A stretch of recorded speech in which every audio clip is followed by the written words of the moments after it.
Cruzamos a porta da sacristia, e o ar ali dentro era diferente. O ambiente tinha um cheiro estranho, uma mistura de incenso antigo e algo adocicado que fazia meu estômago revirar. Padre Henrique não soltava meu ombro.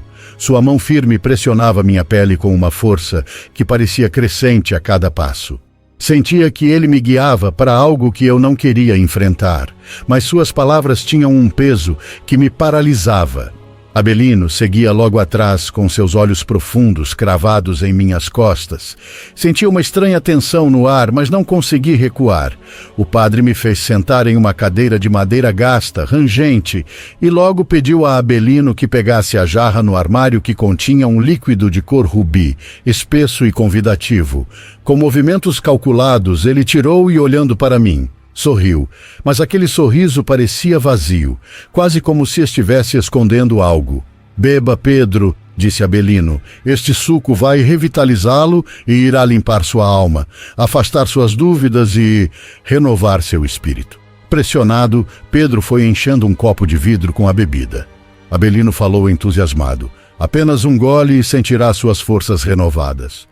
O padre Henrique se aproximou de Abelino e juntos, eles me observavam com olhos que pareciam penetrar minha mente, quase como se soubessem dos meus pensamentos mais profundos. Minha garganta estava seca e a sede parecia aumentar a cada segundo. Peguei o copo com hesitação. A bebida parecia inofensiva e até apetitosa. O aroma doce e frutado me envolveu e por um instante todos os meus receios foram esquecidos. Abelino se aproximou ainda mais, seus olhos faiscando com um brilho enigmático, como se soubesse algo que eu não sabia. "Vai ajudar a limpar sua mente e seu espírito, e afastar as suas dúvidas. Confia em mim, Pedro." Eu hesitei por um segundo, mas sem pensar muito, bebi o conteúdo de uma só vez. A bebida era realmente muito saborosa e deslizou por minha garganta com uma suavidade enganadora. Uma onda de calor percorreu meu corpo, quase reconfortante. No entanto, havia um leve gosto amargo que permaneceu em minha boca por alguns segundos, antes de desaparecer por completo. O padre colocou a mão sobre meu ombro novamente, agora com um toque mais leve, quase paternal. "Você fez a escolha certa, Pedro. Vá para casa, descanse. Deus está contigo." Após isso, esclareci mais uma vez o motivo por estar sentando no banco. Ele simplesmente não demonstrou interesse nas minhas palavras. Despedi deles e deixei a sacristia sentindo uma leve vertigem, mas não dei muita atenção. Os dias que se seguiram, porém, trouxeram algo muito diferente do que eu esperava. No início, uma simples indisposição me atingiu. Uma dor de cabeça persistente, cansaço inexplicável e um desconforto no estômago que se recusava a desaparecer. Tentei ignorar, achando que era apenas um mal-estar passageiro, mas então as coisas pioraram. Certa noite acordei no meio da madrugada com um suor frio escorrendo pela testa. Minhas entranhas pareciam estar em guerra e uma dor aguda se espalhou por todo o meu corpo. As horas seguintes foram um tormento, vomitando incessantemente, incapaz de manter qualquer coisa no estômago. Meu corpo enfraqueceu rapidamente e a febre subiu de forma alarmante. As dores só aumentavam e uma sensação de queimadura interna se espalhava por meus órgãos, como se algo estivesse me devorando de dentro para fora. As visitas ao médico não trouxeram explicações claras. Diagnosticaram-me com uma virose viral, mas nenhum tratamento parecia surtir efeito. O sofrimento era insuportável e, aos poucos, fui me tornando uma sombra de mim mesmo. Abelino e o padre Henrique nunca apareceram para me visitar. A cada dia, a sensação de que algo horrível havia acontecido se fortalecia. Minha mente, embotada pela dor, começava a relembrar o leve gosto amargo daquele suco e o olhar sinistro de Abelino. Havia algo errado naquela bebida, mas já era tarde demais para voltar atrás. Naquela última manhã, minhas forças me abandonaram por completo. O cheiro pútrido que emanava do meu próprio corpo indicava que a morte estava próxima. Caí no chão da minha sala, incapaz de me levantar, e meu último pensamento foi o sorriso enigmático do Abelino. Alguns dias depois, quando meus vizinhos finalmente notaram minha ausência, já era tarde demais. Um cheiro nauseante escapava por debaixo da porta da frente, e o corpo que encontraram em estado avançado de decomposição era quase irreconhecível.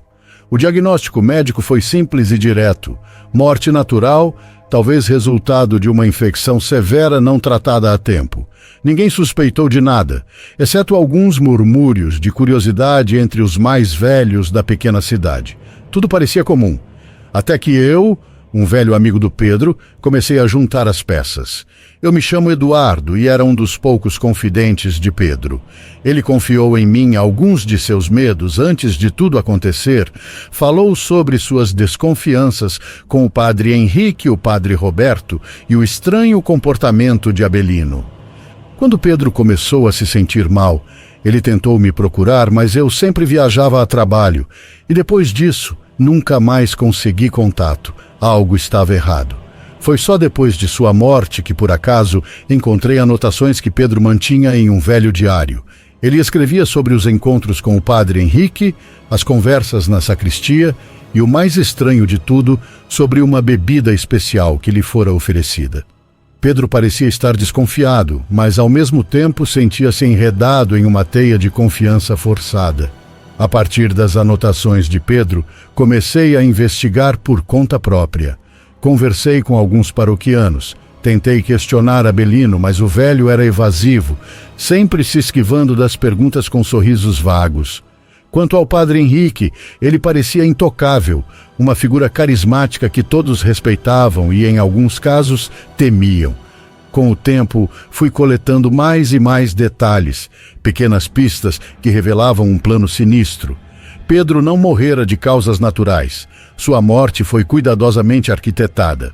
O líquido que ele bebera na sacristia não era suco comum, mas uma mistura que o levou a uma morte lenta e dolorosa. Escondida sob o véu da normalidade, os responsáveis sabiam que ninguém suspeitaria e até agora eles se mantêm livres de qualquer acusação. Eu conto essa história porque Pedro não pode mais. Ele morreu com o fardo de uma verdade que nunca conseguiu revelar, mas deixou vestígios suficientes para que eu pudesse desvendá-la. E agora, essa história pertence a todos que tiverem coragem de ouvir. 15 anos depois. Lembro-me perfeitamente de quando, aos 15 anos, perguntava constantemente à minha mãe: quem é meu pai, mamãe? Por que ele não veio me buscar? Quando poderei conhecê-lo? Minha mãe se aproximou, acariciou meu cabelo, sorriu e me disse: lamentavelmente, filha, não acho que você o conhecerá. A única coisa que posso te dizer é que ele está muito perto de Deus. Diante de suas palavras, cheguei a imaginar que meu pai estava morto e, por essa razão, eu nunca o conheceria. Mas algo dentro de mim não acreditava totalmente na minha mãe. Durante muitos anos, questionei quem foi meu pai, diante das negativas e indiretas da minha mãe para revelá-lo. Vivi minha infância em total incerteza, mas tudo mudaria drasticamente. Minha mãe era muito devota à igreja. Por essa razão, íamos a cada domingo para a missa. Além disso, ela dava catecismo há muitos anos, desde os 19 anos, preparando todas as crianças para a primeira comunhão. Minha mãe ia à igreja alguns dias da semana, para ajudar com algumas pendências e assim receber um pouco de dinheiro. Ela fazia limpeza, lavava as roupas dos padres, arrumava os arranjos florais depois dos casamentos, entre muitas outras atividades. Mas eu receberia uma forte revelação. Nunca poderei esquecer aquele dia. Foi um sábado, depois que minha mãe havia dado catecismo às crianças. Ela me levou com ela à paróquia e me disse: aqui você me espera enquanto eu termino meu trabalho. Você pode brincar, mas não se afaste, por favor, Mônica. Ela me deixou no amplo jardim da paróquia. Comecei a ler alguns livros e depois brinquei no jardim, cortando algumas flores. Brinquei até me cansar completamente, mas eu era uma adolescente muito curiosa. O tédio de estar no jardim me atingiu, então comecei a explorar dentro da paróquia. Caminhei e admirei aquelas pinturas com detalhes dourados. À distância, minha mãe me acenava e sorria enquanto limpava o chão. Curiosa, cheguei até a parte de trás, onde estava a sacristia. Abri uma porta e entrei em um escritório muito bonito. Havia uma grande mesa de madeira e um confortável sofá de couro. Nas costas do sofá, um grande Cristo crucificado. Aproximei-me da mesa, peguei uma folha de papel e uma caneta, deitei-me no chão e comecei a desenhar. Depois de alguns minutos, ouvi perto da porta vários passos se aproximando. Fiquei bastante assustada. Não poderiam me ver ali, e minha mãe poderia ficar brava comigo. Observei um grande guarda-roupa, peguei a folha de papel onde estava desenhando, corri até ele, abri suas portas e entrei. Havia sotainas e algumas camisas, um estranho frasco de cristal que continha um líquido negro e viscoso. Acomodei-me bem entre todas as coisas e fechei o guarda-roupa. Ouvi como a porta da sacristia se abria. Entrou o padre Henrique e atrás dele vinha minha mãe caminhando. Mas algo estranho estava acontecendo, pois assim que a porta se fechou, minha mãe entrelaçou suas mãos do pescoço do padre Henrique. Ele a segurou pela cintura e se deram um beijo apaixonado. Depois minha mãe disse ao padre: "Precisamos falar sobre a Mônica. Ela está bastante inquieta, perguntando continuamente quem é seu pai. Já não sei o que dizer a ela ou o que inventar para que ela não pergunte mais." O padre não a deixou terminar de falar, colou sua boca à dela e a beijou loucamente. Minha mãe não ofereceu resistência. Parecia que aquela cena já havia se repetido anteriormente. Era visível que ela também estava desfrutando daquele momento. Parece que já estavam juntos há algum tempo. O padre a levou até o amplo sofá daquela sala, deixando-se cair, ambos envoltos em paixão. As pernas da minha mãe se abriram e o padre entrou entre elas. Nesse momento, sua calça já estava nos joelhos, e o padre se movia como uma serpente sobre minha mãe. Ela o beijava, apertando seu pescoço, e ambos abafavam seus gritos, pois apertavam suas bocas para não deixar escapar algum gemido estranho. Em um instante, o padre parou de se mover, mas após um profundo suspiro, continuou a beijar minha mãe. Ela, com as pernas, abraçava e apertava seu corpo. Os dois ficaram abraçados, respirando fundo após o desgaste daquele momento. Depois de alguns minutos, minha mãe mencionou novamente ao padre: "Então, o que faremos com Mônica? Ela quer te conhecer. Eu gostaria que ela soubesse que você é o pai dela. Eu a aconselharei bem para que não diga a ninguém que o padre da paróquia é, na verdade, seu pai." Eu, dentro do guarda-roupa, fiquei totalmente paralisada de choque, pois naquele momento soube quem era meu pai na realidade. Quem poderia imaginar que eu era a filha do querido padre Henrique? Ele não queria ouvir sobre esse assunto. Saiu de entre as pernas da minha mãe, levantou-se, subiu a calça e começou a abotoar. "Já te disse que não quero tocar nesse assunto. Mônica é minha filha, mas ninguém deve saber. Ela também não deve saber que eu sou seu pai." Minha mãe, com um olhar de irritação, o encarou nos olhos. "Minha filha precisa de você. Não é justo para ela." Ele respondeu: "Lamento, mas já tomei uma decisão. Vou revelar que você é o pai dela. Estou cansada de ser sua prostituta, de estar na igreja trabalhando e de você ter meu corpo quantas vezes quiser." O padre Henrique suspirou profundamente. "Está bem, diga a Mônica que eu sou seu pai, mas, por favor, que guarde bem o segredo. Agora, por favor, me passe uma camisa limpa do armário." Minha mãe sorriu diante de suas palavras, virou-se e caminhou em direção ao armário onde eu estava escondida. Mas no primeiro passo que ela deu, vi como o padre correu rapidamente até a mesa, pegou o cortador de cartas que estava lá e, com a mesma rapidez, alcançou minha mãe, começando a apunhalá-la várias vezes. Ela caiu no chão, chocada e cheia de terror. Minhas lágrimas brotaram, mas eu tapei a boca. Não queria que o padre percebesse que eu havia sido testemunha. Minha mãe morria lentamente aos pés do padre Henrique. "Desculpe-me, Flor. Não estava nos meus planos te matar, mas não posso deixar que o povo descubra que tenho uma filha com você." Assim que terminou de dizer isso, o padre olhou para o cortador de cartas que tinha na mão e, com um movimento rápido, o cravou profundamente em sua própria perna. Seu rosto de dor e um forte grito ecoaram. Ele foi até a mesa, pegou o telefone e chamou a polícia. "Comissário, sou o padre Henrique. Preciso de você no meu escritório rapidamente. Sofremos um ataque. Entraram para roubar meu escritório e me atacaram, assim como a Flor, mas infelizmente ela foi morta." Eu, dentro daquele armário, chorava pela morte da minha mãe, testemunhando que o homem que junto com ela me deu a vida a havia matado. A polícia chegou e pude ver como levantavam seu corpo. Enquanto alguns policiais tomavam a declaração do padre, comissário, ouvi vários gritos da Flor no meu escritório. Ao entrar, um homem a estava apunhalando com um cortador de cartas. Eu intervi e comecei a lutar com ele, mas ele era muito forte e conseguiu cravar o cortador de cartas na minha perna. Não consegui detê-lo. O sujeito escapuliu. Infelizmente, pude sentir o último suspiro de vida da Flor. Tudo o que ele dizia eram mentiras, pois eu fui a testemunha do que realmente aconteceu. Levaram o corpo da minha mãe e, após algumas horas, todos foram embora. Foi quando decidi sair do armário. Afastei-me da paróquia correndo. No caminho, encontrei a mãe Bernadette, que parou meu correr rapidamente e me abraçou.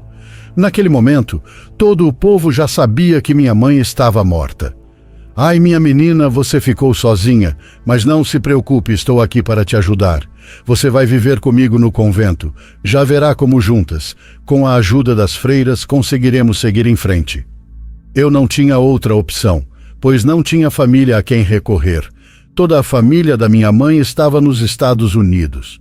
A mãe Bernadette era a responsável pelo convento e era boa amiga da minha mãe, que a instruía e capacitava para dar o catecismo o mais próximo possível da palavra de Cristo.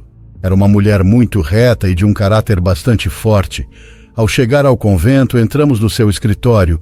Ela me sentou em uma cadeira, colocou-se à minha frente e perguntou: "Mônica, preciso que seja sincera comigo. Não posso mantê-la no convento apenas para ajudá-la.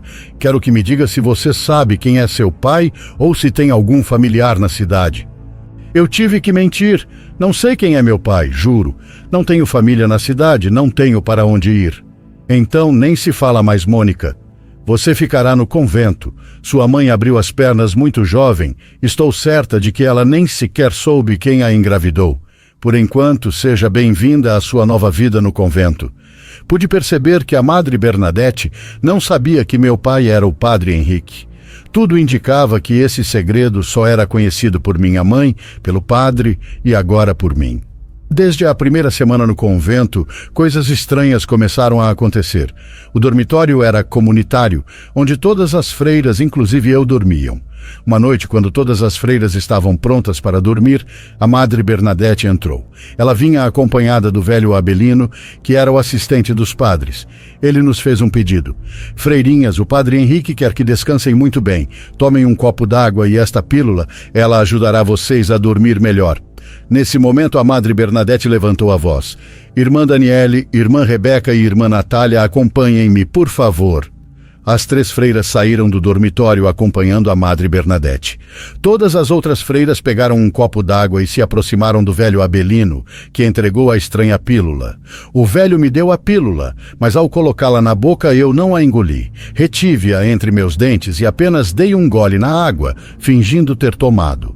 O velho Abelino observava atentamente para garantir que as freiras tomassem o remédio. "Muito bem, freirinhas, agora vão dormir profundamente. Tenham uma boa noite." Abelino saiu do dormitório e pude ouvir o som de uma corrente sendo colocada no lado de fora da porta para que ninguém pudesse sair. Não se passaram nem 3 minutos até que todas as freiras estavam dormindo profundamente. Abelino parecia ter provocado aquele sono profundo em todas elas. Eu era a única acordada e me perguntava onde estavam as 3 freiras que saíram com a Madre Bernadette e por que não haviam retornado ao dormitório. Depois de meia hora, comecei a ouvir uma leve música vinda do salão na entrada principal, muito perto do dormitório. Era um salão muito amplo, bonito e elegante, usado apenas para eventos especiais. Tinha grandes candelabros, tapetes, móveis coloniais de mogno e uma bela mesa de jantar para 25 pessoas. Eu estava muito curiosa para saber o que estava acontecendo naquele salão. Então, peguei uma cadeira, abri uma pequena janela de ventilação do dormitório e decidi sair por ali para investigar. Cruzei o jardim até chegar a um dos grandes janelões do salão. Deitei na grama e comecei a observar tudo o que acontecia lá dentro. Naquele momento, vários carros entraram no convento. Eram veículos bastante luxuosos, dos quais desceram 3 homens muito elegantes, acompanhados pelo Padre Henrique e pelo Padre Roberto. Ao ver o bosta do pai, uma grande raiva e fúria tomaram conta de mim, lembrando-me de como ele tirou a vida da minha mãe. Naquele momento, prometi a mim mesma que iria vingá-la. Todos entraram pela porta principal e foram recebidos pelo velho Abelino e pela Madre Bernadette. Mas algo estranho estava acontecendo. A Madre Bernadette não vestia seu hábito de freira. Ela usava um conjunto muito elegante. Fiquei ainda mais surpresa quando vi irmã Daniele, irmã Rebeca e irmã Natália se levantarem de um sofá no fundo da sala.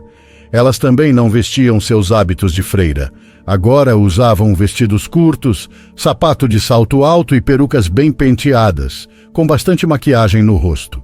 Elas se aproximaram do padre Henrique, do padre Roberto e dos homens elegantes. O padre Henrique começou a apresentá-los. Boa noite, Madre Bernadette. Boa noite, Abelino. Apresento-lhes o deputado federal Jaime Ornelas, o senador Fernando Rosales e também o tesoureiro Tiago Prado. Senhores, quero apresentar-lhes Daniele, Rebeca e Natália. Sejam bem-vindos, sintam-se em casa.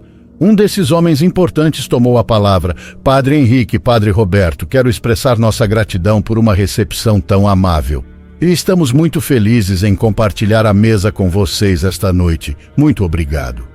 Todos tomaram assento naquela enorme mesa de jantar. O velho Abelino e a Madre Bernadette começaram a servir o vinho e os alimentos. Eles conversaram por algumas horas.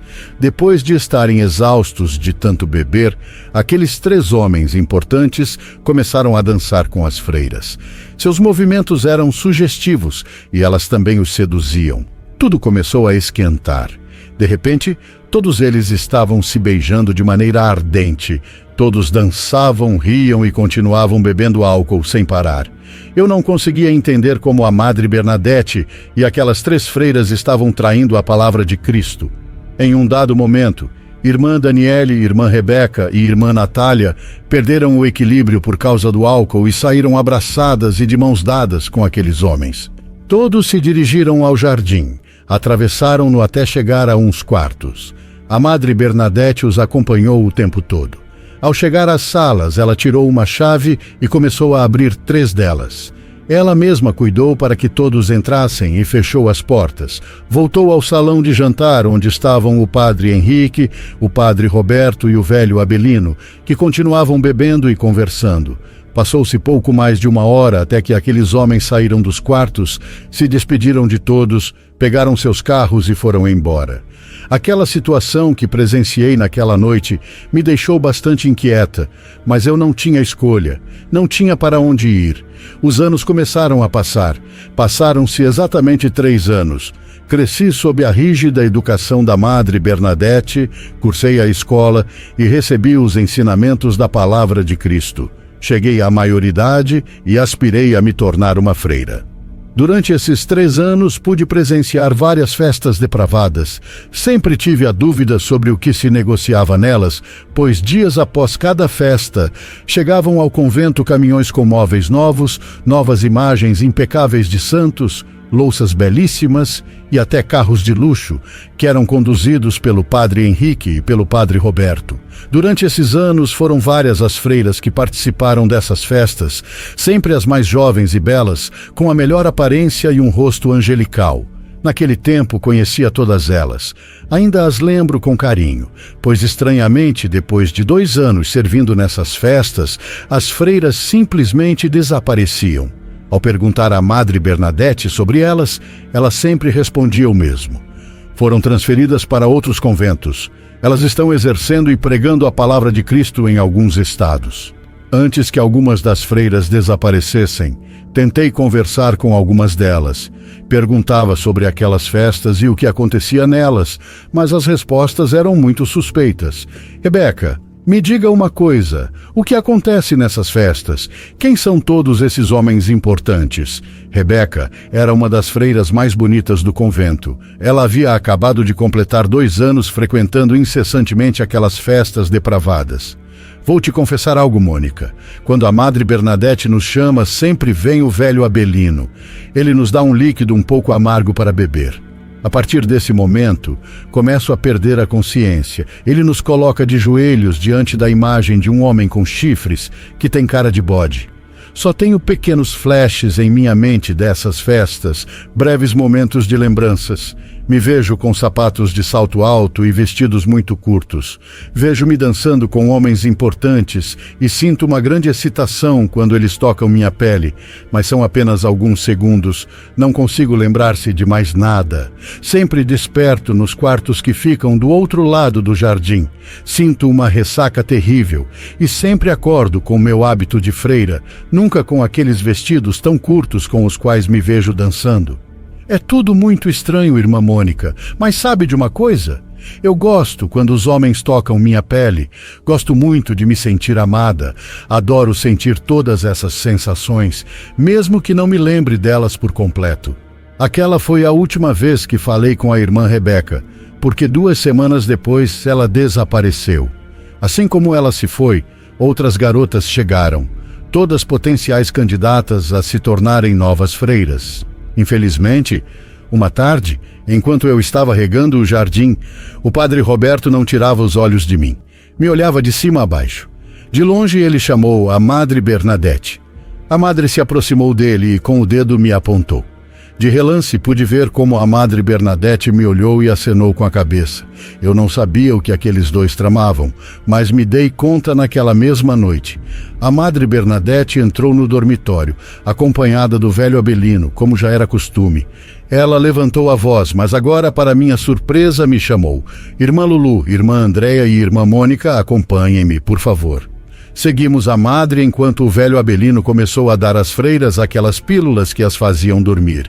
Entramos em uma sala cheia de vestidos sexy de todas as cores, vários sapatos de salto alto, espelhos, maquiagem e algumas perucas. Ficamos muito assustadas e irmã Lulu não tardou a questionar. O que significa tudo isso, madre? Por que estamos nesta sala cheia de pecado? Quero sair daqui imediatamente. A Madre Bernadette deu-lhe um forte tapa. Você quer desafiar minha autoridade e a palavra de Cristo? Quem você pensa que é para levantar a voz para mim, sua freira estúpida? Todas, sentem-se no sofá. Não quero reclamações, apenas paciência. Nunca antes havia visto a Madre Bernadette tão zangada, mas agora ela não apenas mostrava raiva, seu rosto exibia muita maldade. Pela porta, entrou o velho Abelino, que tirou de sua sacola um frasco de vidro contendo um líquido escuro. Ele retirou a rolha e começou a despejá-lo em pequenos copos, entregando um a cada uma das freiras, pedindo que o bebêssemos completamente.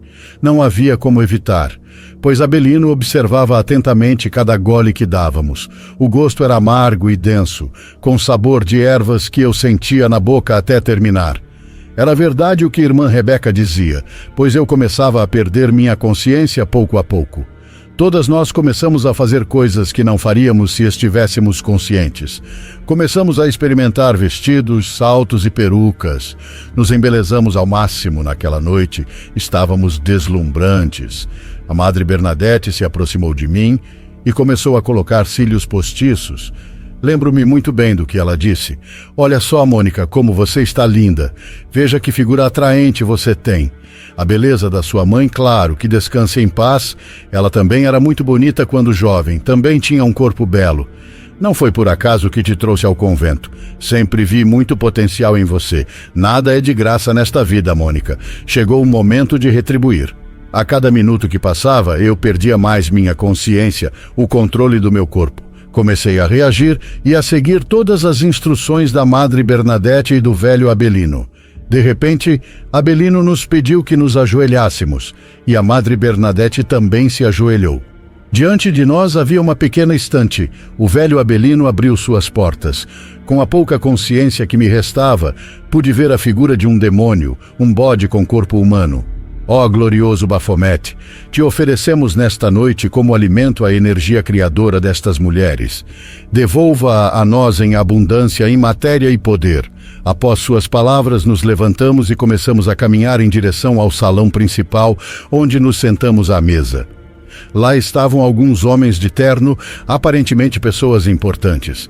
Começamos a socializar e a beber álcool, deixando-nos levar pela noite e pela música. Quando dei por mim, já estava beijando um daqueles homens. Irmã Lulu e irmã Andréa também estavam se abraçando e se beijando com eles.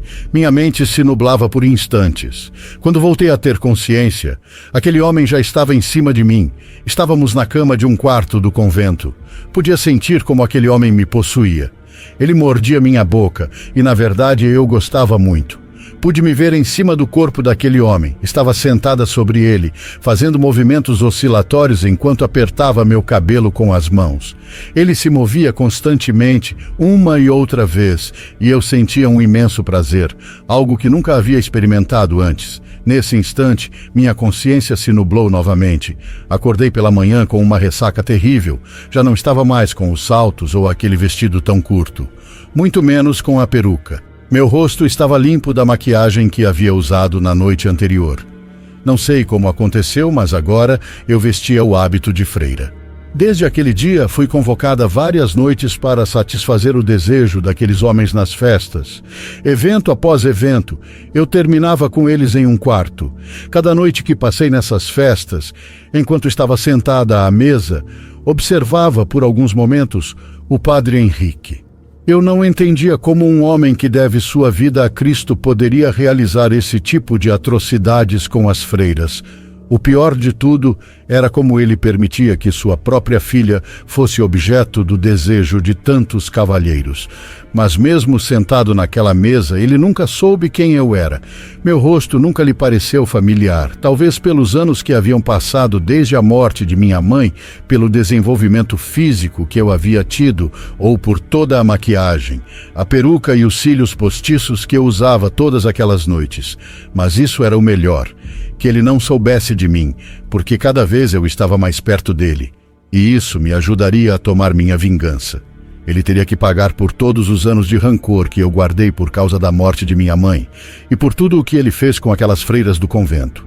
Finalmente, pude entender o que acontecia com as freiras que desapareciam e não voltavam ao convento. Todas elas foram envolvidas nesse tipo de festas com pessoas poderosas e políticos. Também eram usadas pelos padres para saciar seu desejo. Com o tempo, essas mulheres começavam a mostrar danos psicológicos, tornavam-se fracas, tinham ataques de pânico à noite, tudo por causa do tratamento e da bruxaria do velho Abelino. Quando eles se cansavam delas e já não lhes serviam mais, simplesmente as faziam desaparecer. Os padres não queriam problemas no convento, o melhor seria silenciá-las para sempre. Não seria nada estranho se, em breve, me chamassem para ir à paróquia. Teria que visitar os padres para ter um encontro íntimo com eles. Eu aguardava ansiosamente que esse dia chegasse, pois era exatamente o que eu buscava, estar cara a cara com meu pai. Não demorou muito para que esse dia chegasse. Uma manhã, a Madre Bernadette entrou no meu dormitório. Irmã Mônica, tome um bom banho, perfume seu corpo, iremos à igreja visitar o Padre Roberto. Aquele dia seria minha oportunidade de vingança. Tomei um bom banho, perfumei meu corpo e vesti roupas íntimas limpas. Vesti meu hábito de freira. Estou pronta, Madre Bernadette. Entrei no carro, a Madre Bernadette ligou o motor e partimos para a paróquia. Ao chegarmos, batemos na porta da sacristia. O Padre Roberto nos recebeu. Ao seu lado estava o velho Abelino. Ele se aproximou de mim e me ofereceu uma xícara com a bebida já conhecida. Boa tarde, irmã Mônica. Beba isto, por favor. Isso te fará sentir confortável. Comecei a beber, não havia como evitar.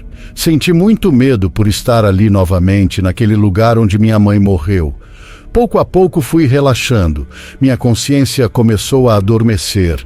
Abelino se aproximou daquele armário, guardando o frasco com aquela poção.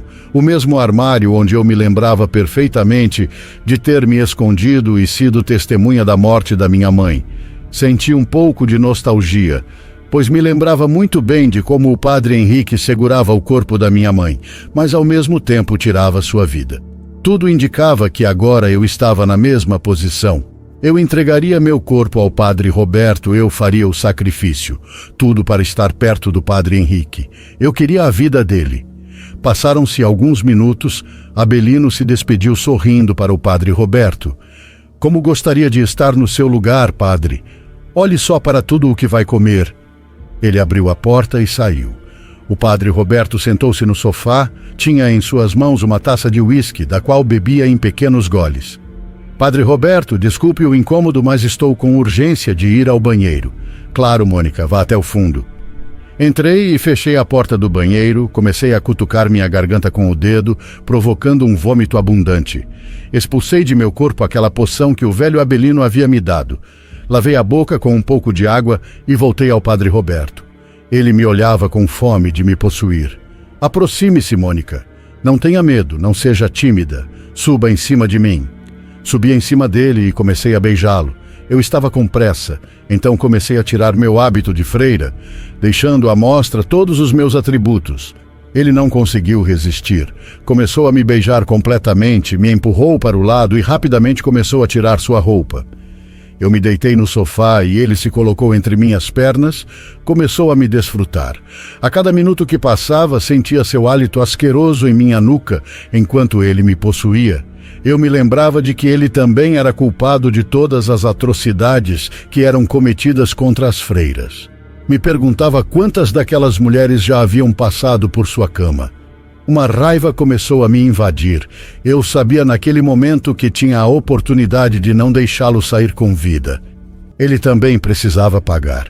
Minutos depois, enquanto eu rebolava sobre seu corpo, ouvi um suspiro profundo. Seu corpo tremeu e se retorceu sutilmente. O padre havia terminado o ato. Ele se levantou imediatamente e queria se vestir. Aonde vai, padre Roberto? Ainda não se vista, venha, deite-se de bruços no sofá. Só deixe-me fazer uma massagem relaxante. Vá em frente, Mônica, você me surpreende. Isso sim é um serviço completo. Está bem, vou deixar que me mime. Ele se deitou de bruços no sofá, respirava relaxadamente. Nesse instante, corri rapidamente até a escrivaninha, peguei o afiado abridor de cartas e voltei para suas costas. Comecei a esfaqueá-lo repetidamente. Não lhe dei tempo de reagir. As feridas foram letais, mas ainda assim ele conseguiu soltar um grito de dor. Começou a sangrar rapidamente. Em um instante eu lhe tirei a vida. Olhei para minha mão coberta de sangue, segurando o pontiagudo abridor de cartas, o mesmo que tirou a vida da minha mãe. O único grito de dor que saiu do padre foi suficiente para alertar o velho Abelino. Ele começou a abrir a porta até conseguir escancará-la. Ao fazê-lo, viu o corpo ensanguentado do padre Roberto. "O que você fez, maldita freira? Terá que pagar com sua vida." Abelino se lançou sobre mim. Durante a luta, ele conseguiu segurar minhas duas mãos, me jogando no chão e tirando o afiado abridor de cartas da minha mão. Ele o colocou no meu pescoço. Eu estava pronta para morrer. "Abelino, não lhe faça mal." O padre Henrique entrou e se aproximou rapidamente de nós. Seu olhar estava focado no meu rosto. Pude ver sua grande surpresa. "Quem é você? Por que nunca a vi antes no convento? Seu rosto me parece muito familiar. Me lembra alguém." O padre Henrique agora olhava meu rosto limpo, sem maquiagem, sem cílios postiços e peruca. Parecia que ele me havia reconhecido. Lágrimas brotaram dos meus olhos ao ter frente a frente o meu pai. "Acaso te recordo a minha mãe, Flor, a mesma que você matou neste quarto há anos atrás? Eu fui testemunha de tudo e nunca vou te perdoar. Sim, eu sou sua filha, Mônica." Ele não conseguiu esconder sua expressão de choque. "Eu me lembro de você. Você é minha filha, mas não passa de uma bastarda. Nunca imaginei que te veria novamente. Sua mãe foi o maior amor que tive. Lamento ter tirado sua vida, mas me deixei levar pela ambição." O velho Abelino também estava surpreso.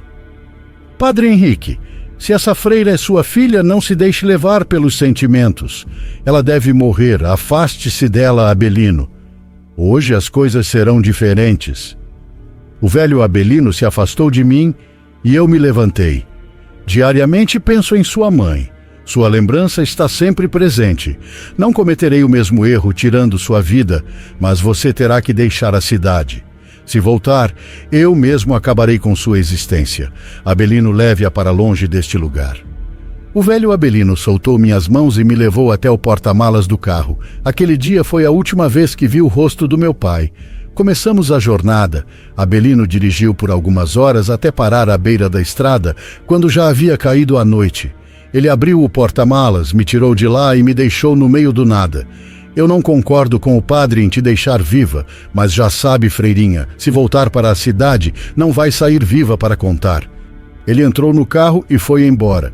Comecei a caminhar até avistar perto da estrada uma pequena casa. Bati a porta e pedi ajuda. Vestida com meu hábito de freira, aquela família não me negou abrigo. Eles me ajudaram por 3 dias até que decidi partir. Não consegui minha vingança, não consegui fazer meu pai pagar por todo o mal que fez, mas estou certa de que, se Deus realmente existir, Ele o fará pagar, condenando-o ao inferno. Peguei um ônibus sem rumo, mas o destino me levou até outra cidade, onde os grandes fazendeiros adoravam o sabor do pecado. Agora moro aqui, tentando esquecer meu passado entre copos de álcool, noites de luxúria, dinheiro fácil e saciando a sede de paixão de muitos homens. Estou desterrada da minha cidade, não tenho família nem vocação. Ganho a vida da única maneira que sei, e essa maneira é sendo uma prostituta do diabo.